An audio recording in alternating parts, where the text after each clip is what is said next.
Chapter 1. The First Time I Tried. My name is Rayhan. I remember my first day learning English like it was yesterday. It was hot. The sun was bright.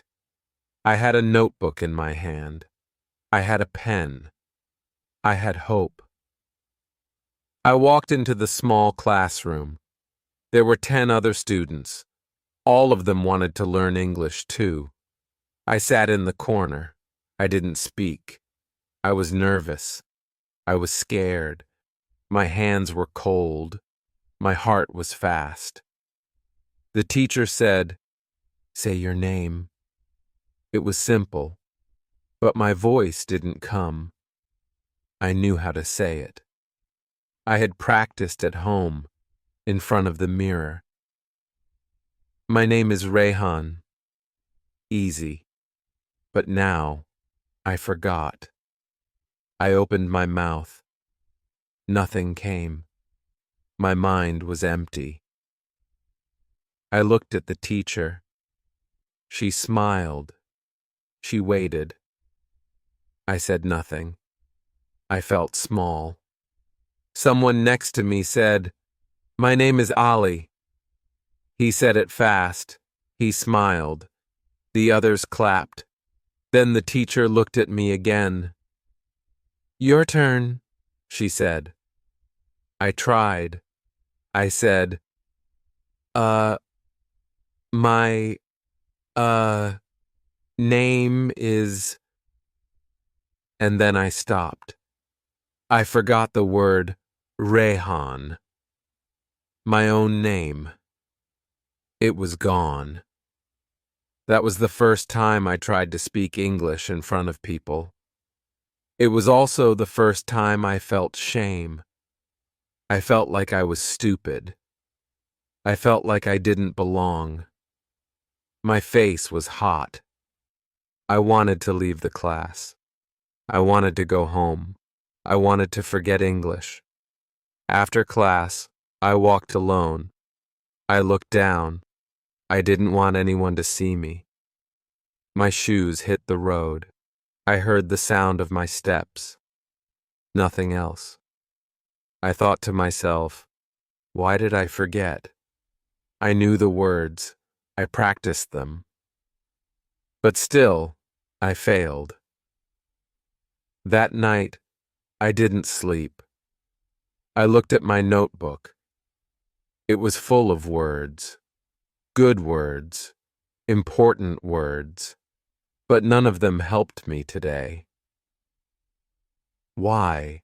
I asked myself again and again. I looked at the mirror. I said, "My name is Rayhan." The sentence came. It was clear. I said it again. "My name is Rayhan." It worked. So why not in class? Then I understood. At home, I was calm. My brain was slow. I had time to think. In class, I was scared. I was fast. My brain looked for words in my own language first, then tried to translate. That was the problem. I was not thinking in English. I was thinking in Urdu, then trying to find the English words. It was slow. It was hard. That is why I froze. I thought of a picture, a river. When it flows, it moves without stopping. It goes around rocks. It moves fast. But when there is a dam, it stops. It cannot move. My brain was like that dam. My own language was the wall. English could not flow. I needed to break that wall. So I made a small plan, a secret plan. I said, "From now, I will think in English." Not big words, not big grammar, just small thoughts. Every morning, I would wake up and say, "I am awake." Then, "I will eat now." Simple things. When I walked, I said in my mind, "This is a tree. That is a car." It was slow at first, but it was new. It was mine. I told no one. It was my secret training. I didn't wait for school. I didn't wait for homework. I trained my brain alone. On the bus, I looked around and made small sentences. The boy is standing. The shop is closed. No one heard me, but my brain heard me. One day I was in class again. The teacher said, "Tell me, what did you eat this morning?" My heart jumped. But then my brain answered first, not in Urdu, in English. "I ate bread." I said it. The class heard it. The teacher smiled, and I smiled too. It was not perfect. It was not long, but it was mine. I didn't freeze. I didn't stop. That was the day I knew. This works. The secret was not more grammar, not more books. The secret was thinking in English. That was my first day learning this secret. And it changed everything. Chapter 2. The Big Realization. The second day of learning English was quiet. I didn't speak much. I didn't answer questions. I just listened. The teacher was kind. She didn't push me. She gave us a short video to watch. It was about a little girl, maybe 5 or 6 years old. She was talking to her mother in English. Her voice was soft, but her words were strong. She said, "Mommy, I want juice." Then she said, "Can I play now?" She was smiling. She was not afraid. I watched that girl again and again. She didn't use big words. She didn't use hard grammar, but she spoke fast. She spoke easy.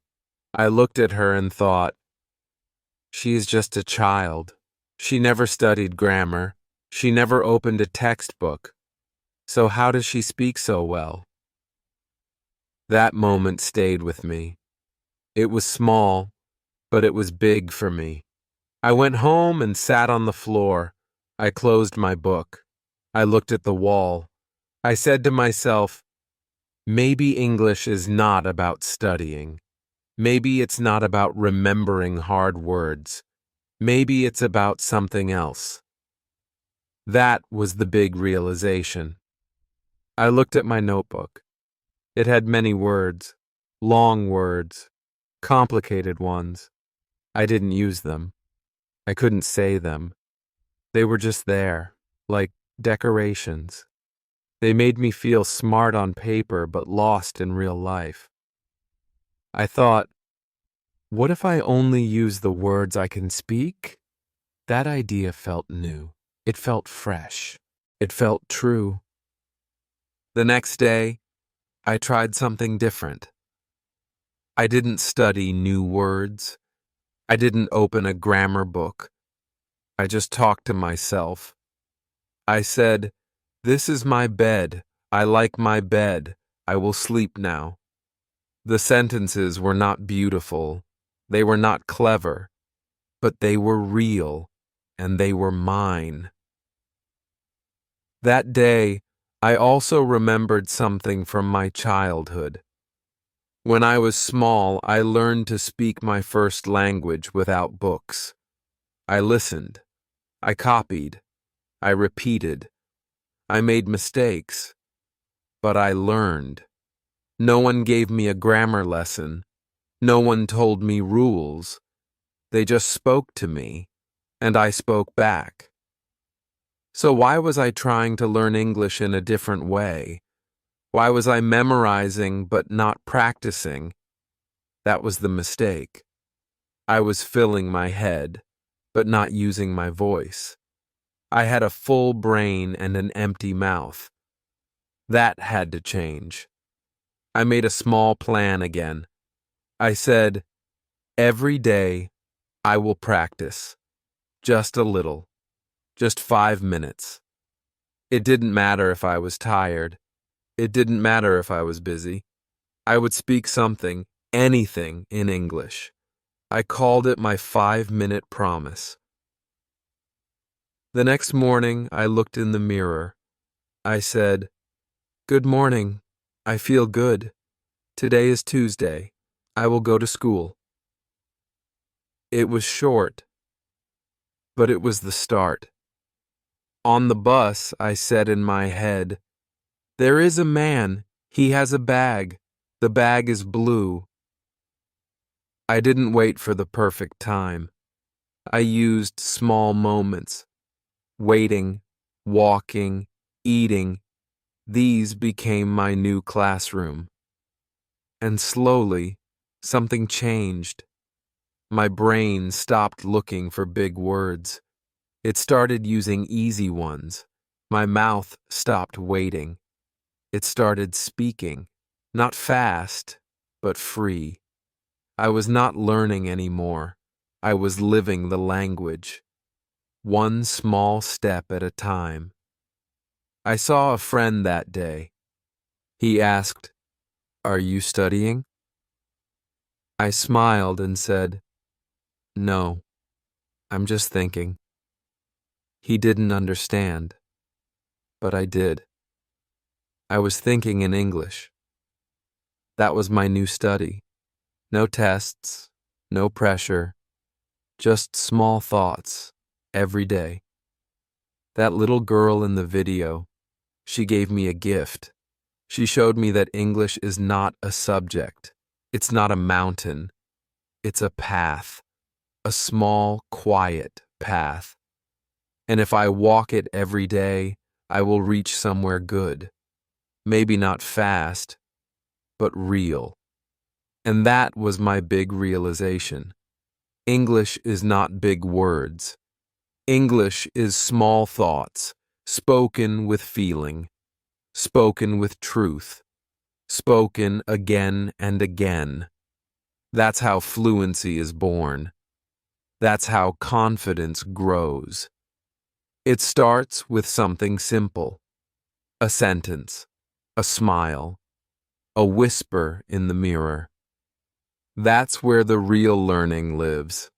Not in books, not in tests, but in the little things we say when no one is watching.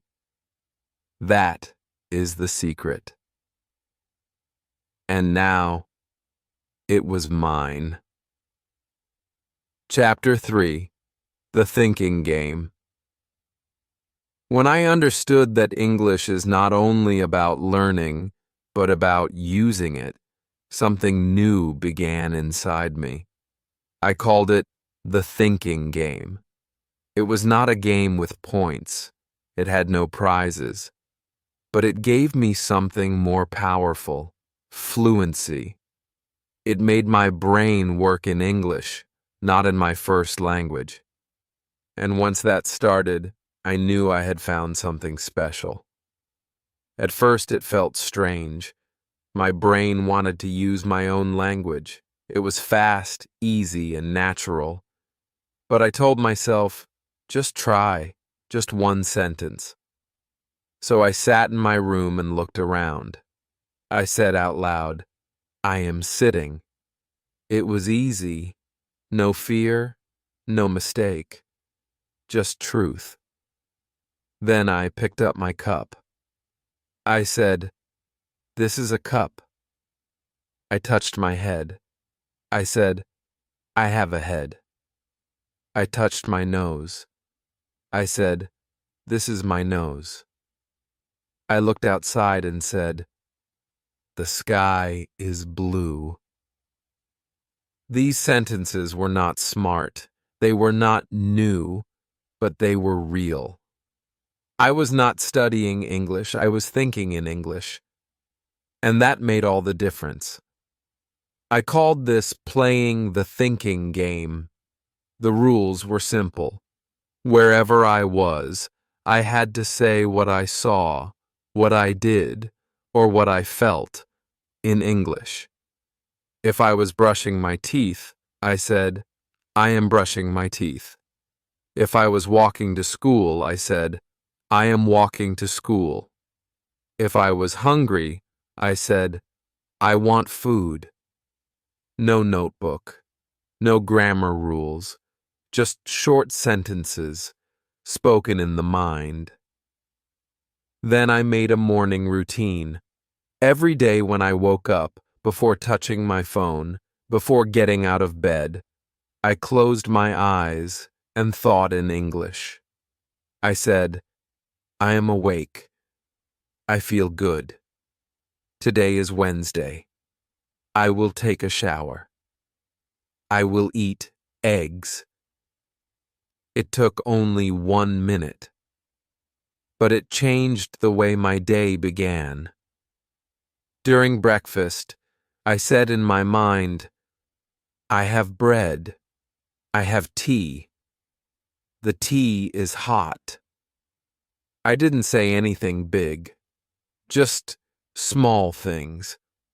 But these small things were practice. They were training. And my brain started to get faster.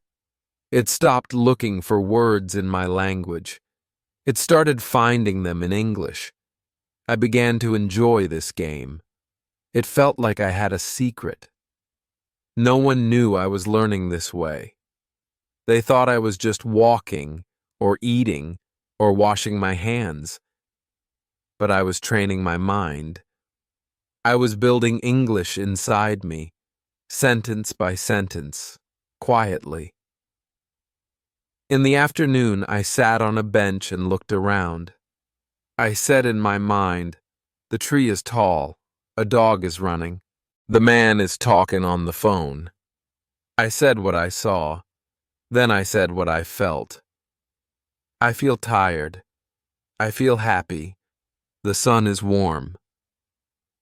These were not hard sentences, but they were mine, and they were true. The more I played the game, the easier it became. My brain stopped freezing. I stopped translating. The words came faster. They felt closer. And the best part? I didn't need a book. I didn't need a class. I just needed a few minutes, and the world around me became my teacher. Sometimes I made mistakes. I said, "He are running." Then I stopped. I laughed.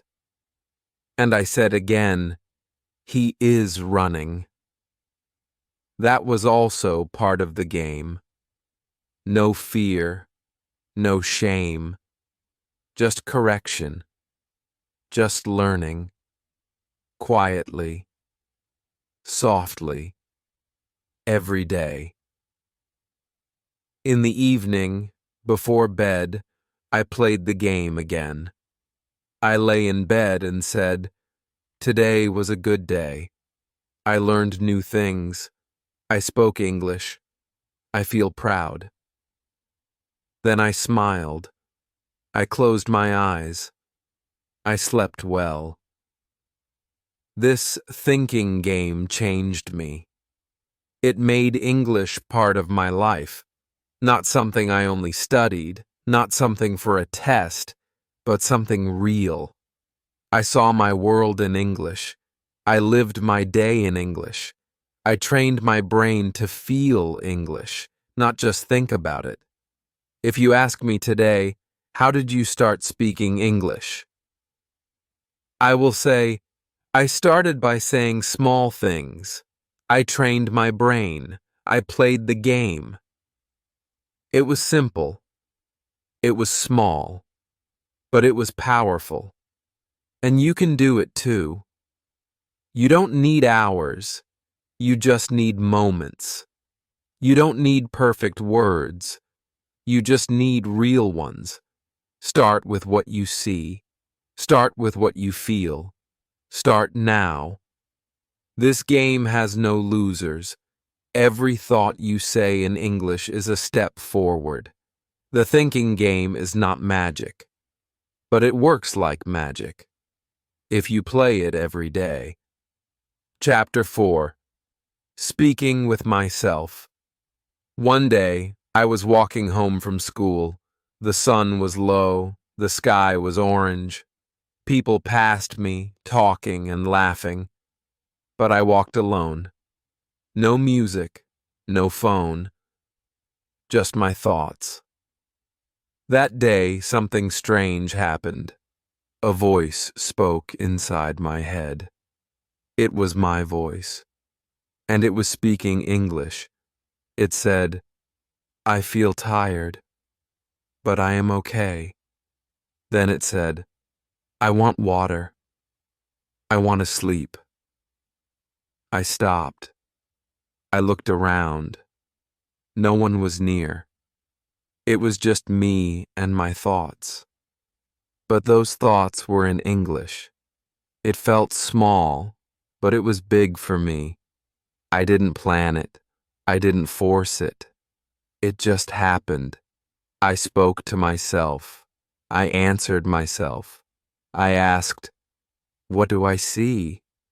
And I said, "I see a car. I see two girls walking. I see a cat." I smiled. It felt easy.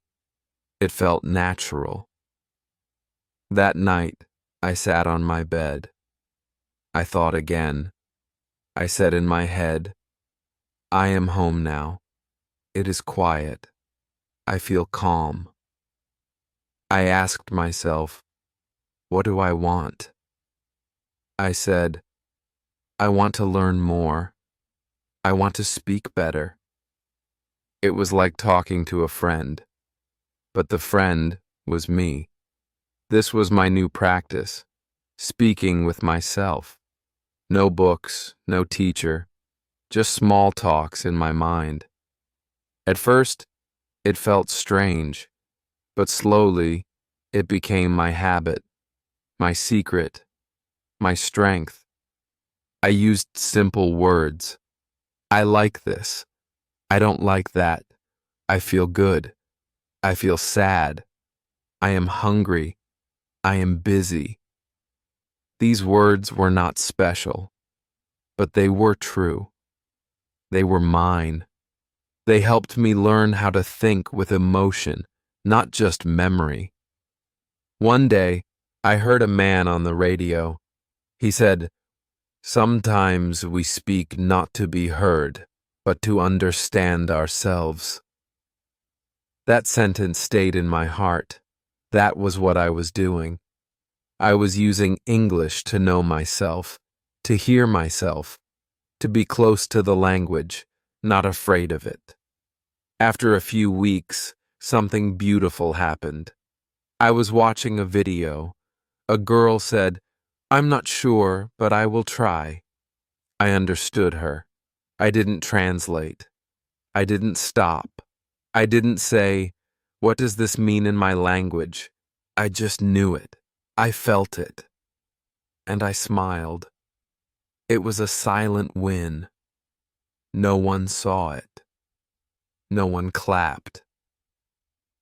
But I felt something warm in my chest. I thought, I am changing. My brain was learning. My heart was listening. I was not the same person who once froze on the first day of class. I was stronger now, and it all started because I talked to myself. I used easy words. I spoke every day. I didn't wait for someone to practice with. I became my own partner, my own student, my own coach. I remember one evening. It was raining. I looked out the window. I said, "The rain is soft. The sky is gray. I feel quiet." Then I laughed softly, because I didn't even think about what language I was using. It was just English now. Not perfect, but natural. So if you ask me, how do I get confident in speaking? I will not say, read more. I will not say, study grammar. I will say, speak with yourself. Speak in the morning. Speak at night. Speak in your heart. Say, I am here. I am trying. I am learning. Say, I want to speak. I can speak. I will speak. These words are powerful. These words are practice. These words are the road to fluency. Confidence is not something someone gives you. It is something you build. One word at a time, one small sentence, one quiet moment. And the best place to start is with yourself. So talk to yourself. Be kind. Be real. Don't be afraid of mistakes. Don't wait for perfect English. Just say what you feel. Say what you see.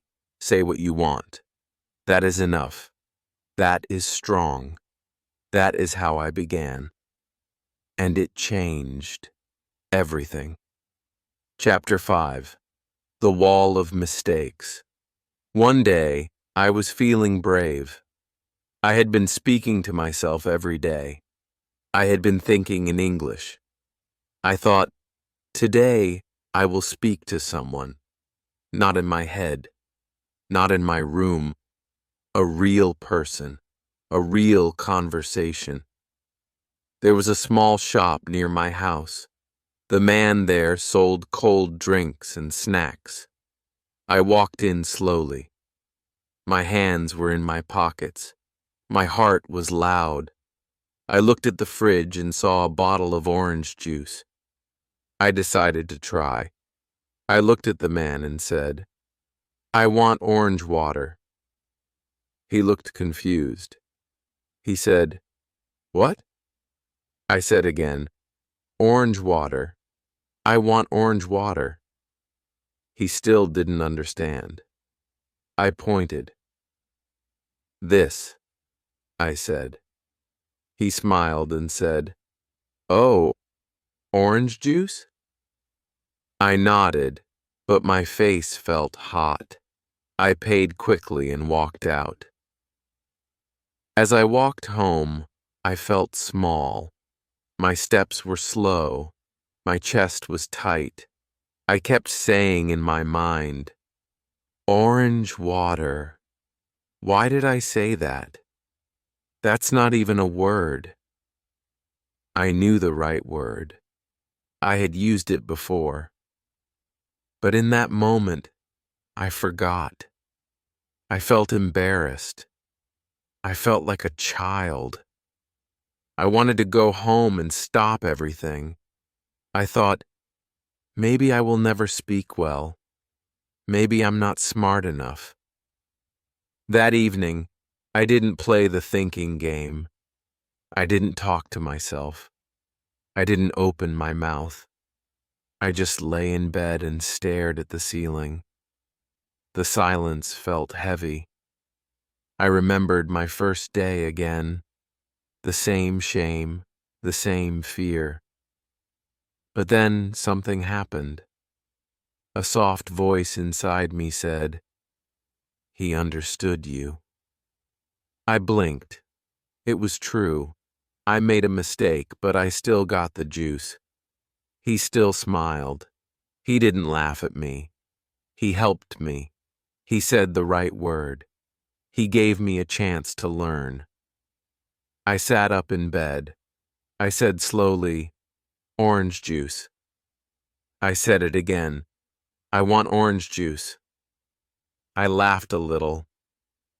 I said out loud, Mistakes are okay. That was my shift, a small one, but it opened my eyes. I remembered learning to ride a bicycle. I fell many times. I got cuts.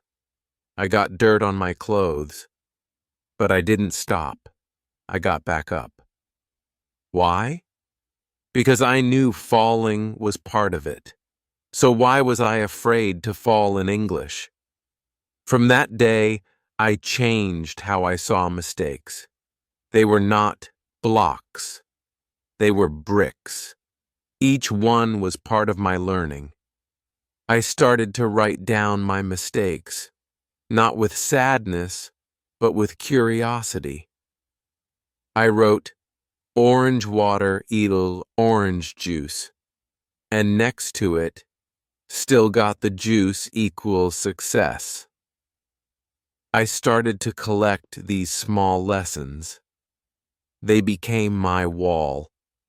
Not a wall that stopped me, but a wall I could climb. Each mistake was a step. Each error was a tool. I didn't feel broken anymore. I felt brave. A few days later, I went back to the same shop. I smiled at the man. I said, "Can I have an orange juice, please?"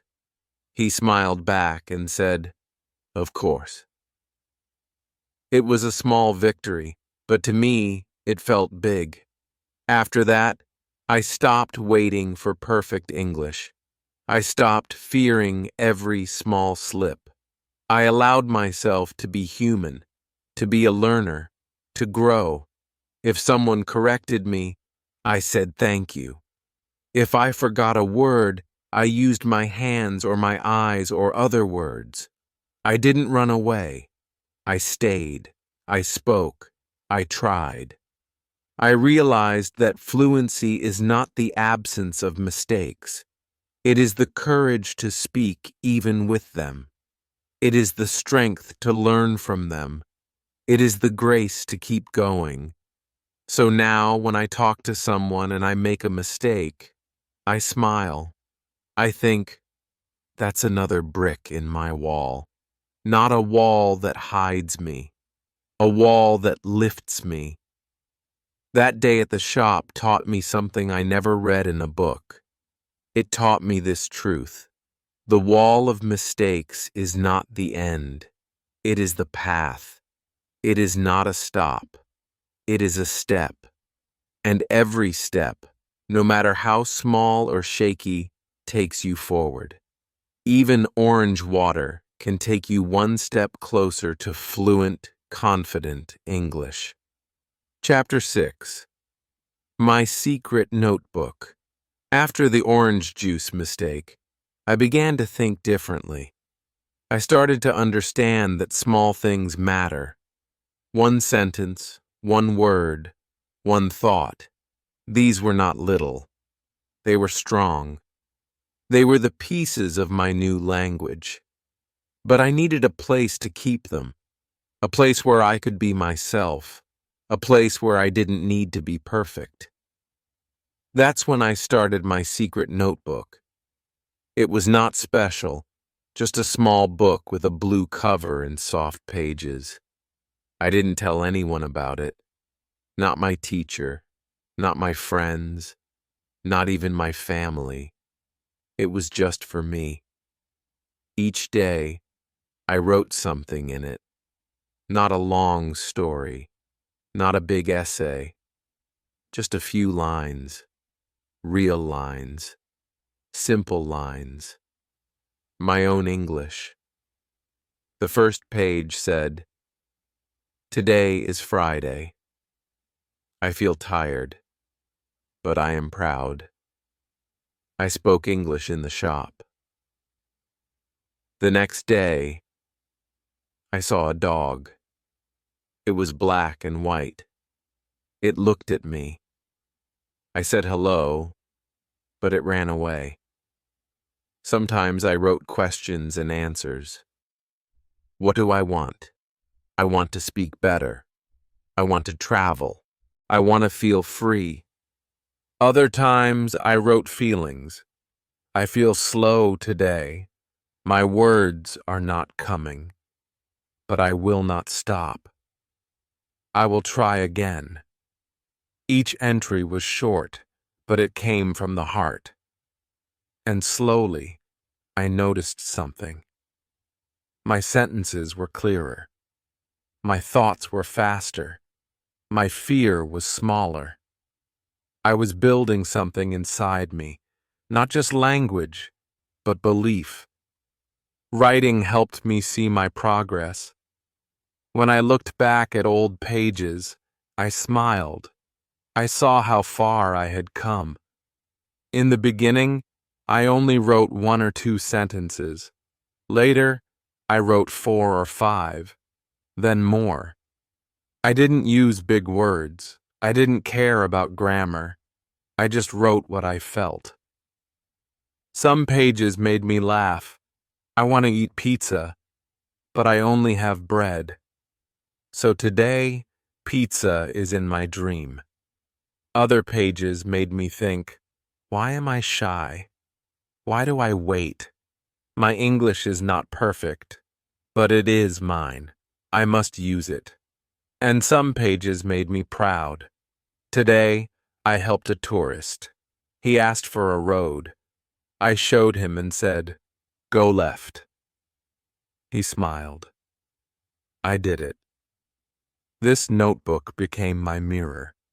It showed me my true voice. Not the voice from a book, but the voice from my own life. It also became my teacher. When I didn't know a word, I didn't stop. I used other words. I said, "The thing you use to cut instead of knife." I said, "Cold sweet food instead of ice cream." And that was okay. I learned to explain, not just name. The notebook helped me build the most important skill, clear thinking. I didn't just write, I thought. I noticed. I asked myself questions, and I always answered in English. Even when the sentences were not beautiful, they were honest. Every night before sleeping, I wrote something. Even when I was tired, even when I was sad, I wrote one line. It became my quiet promise to myself. Some nights I wrote, "I did not speak today, but I will try tomorrow." And that was enough. One day, my teacher said, "You are speaking better. What are you doing?" I smiled and said, "Just thinking and writing." She didn't know about the notebook. No one did. But it was my strongest tool. If you are learning English, I tell you this: get a notebook. Make it your friend. Do not worry about mistakes. Do not worry about rules. Just write what you see, what you feel, what you dream. Write, "I am here. I am learning. I am not perfect, but I am trying." These small sentences will become your power. They will build your mind. They will give you confidence. And one day you will look back and say, "I did this. I made this. I built my English one sentence at a time." That is the magic of a secret notebook. It holds your journey. It shows your voice. And slowly, it turns your quiet thoughts into strong, living English. Chapter 7. A Voice That Grew. It was a warm afternoon. The sun was soft. I was sitting on a bench outside my school. A man came and sat beside me. He looked at his phone. Then he looked around. He seemed lost. He turned to me and asked, "Excuse me, do you know where the city library is?" For a moment, I froze. Just 1 second. But then, something happened. My voice came. It did not hide. It did not shake. I said, "Yes, go straight. Then turn right. It is near the mosque." The man smiled and said, "Thank you." I smiled too. "You're welcome," I said. And just like that, the conversation was over. But inside me, something had begun. It was a small talk, very short, very simple. But it was mine, my English, my voice, and it came out naturally. I did not plan it. I did not think of grammar. I just spoke, and it felt good. It felt true. That evening I walked home with a light heart. My steps were fast. My chest felt warm. I kept saying in my mind, I spoke. I really spoke. Not to myself, not to a mirror, but to a real person. It was not perfect English, but it was honest. It was useful, and it worked. I understood him. He understood me. That is the heart of language. Not rules, not big words, but connection. I thought back to the girl in the video, the one who said, "Can I play now?" She was not thinking about verb tenses. She was not thinking about sentence structure. She just said what she felt, what she needed, and that was enough. I realized then that fluency is not about speaking fast. It's not about speaking fancy. It's about speaking with feeling, saying what's true, saying what's real. From that day, I started to speak more. Not loudly, not all the time, but when I needed to say something, I said it. I didn't wait for the perfect sentence. I didn't try to impress. I just tried to connect. One day I saw my classmate crying outside the school gate. I didn't know what happened, but I walked up to him. I sat beside him and said, "Are you okay?" He didn't answer. I waited. Then I said softly, "You can tell me. I will listen." He looked at me. He nodded. And slowly, he started to talk, in simple English, about his family, about his fear, about his heart. I didn't understand every word, but I understood his pain. I looked at him and said, "It's hard, but you are strong. You will be okay." That moment stayed with me. It was more than English. It was care. It was comfort. And I gave it with small words. That is when I knew. Emotional honesty is the key to fluency. You don't need to say much. You just need to mean it. You just need to be real. Since then, I always speak from my heart. When I say, "How are you?" I mean it. When I say, "I understand," I truly do. And people feel it. They respond. They smile. Because they don't need perfect English. They need true English. And true English lives in the heart, not the textbook. Some people wait to speak until they know all the grammar. They wait until they are perfect. But that day may never come. And while they wait, the world keeps turning. The people keep walking. The chances to connect keep passing. But I don't wait anymore. I use what I have. I say what I can. Sometimes I say, "I don't know the word." Sometimes I say, "Can you say again?" And that's okay. That's human. That's honest. And people respect that. My voice is not loud. It is not perfect. But it is strong now. It is growing. Because I use it. Because I trust it. Because I speak with meaning, not just memory. And now, when someone asks me, "How did you become fluent?" I say, "I spoke simple words. I told true things. I didn't wait to be perfect. I just began." That is how a voice grows, from silence to sound, from fear to feeling. One word, one sentence, one real moment at a time. Chapter 8. The Beginning. Always now. When I look back, I see a long road behind me. I see the first day, the fear, the quiet classroom. I see the orange water mistake. I see my secret notebook.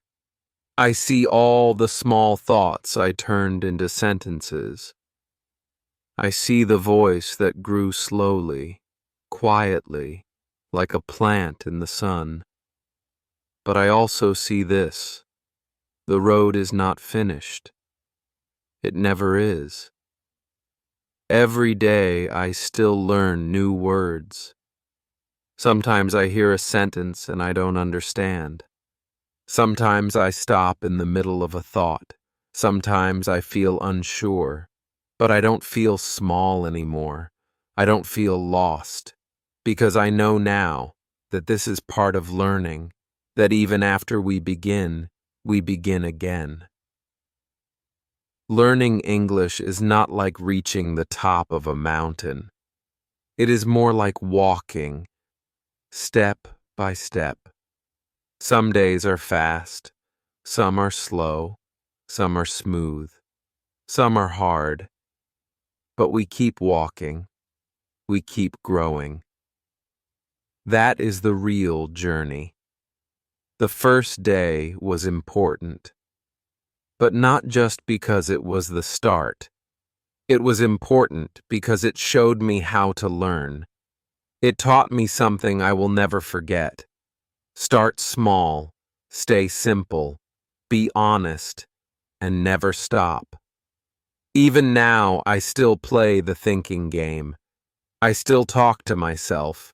I still write in my notebook. The sentences are longer now. The ideas are bigger. But the heart is the same. The method is the same. It still comes from daily practice, from quiet effort, from real thoughts. Some people ask me, "When did you finish learning English?" I smile and say, "Never." Because there is no finish line.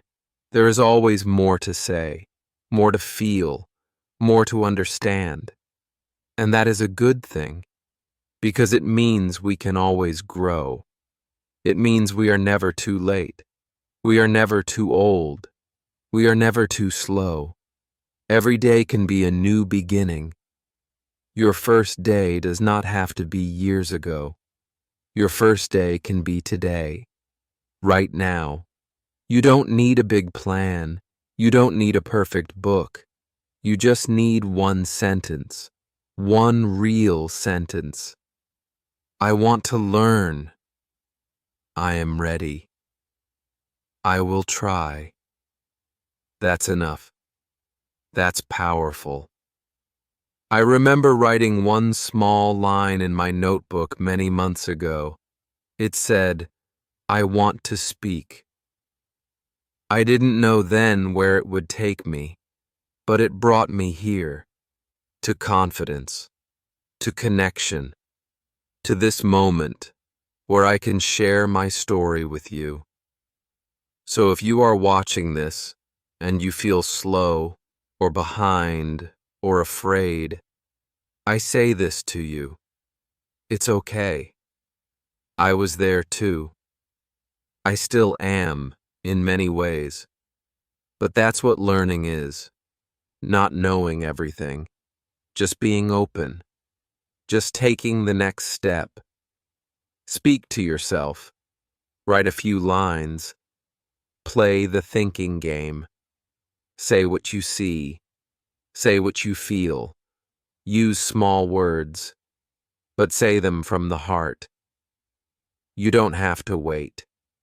You don't need to be perfect. You just need to begin. And when you begin, you will see. The journey is beautiful. The small steps matter. The mistakes teach. The silence becomes sound. The voice becomes yours. This is not the end of my story. It is only another beginning. And for you, it can be the start. Let today be your first day. And if it is, then welcome. Because the beginning always is now.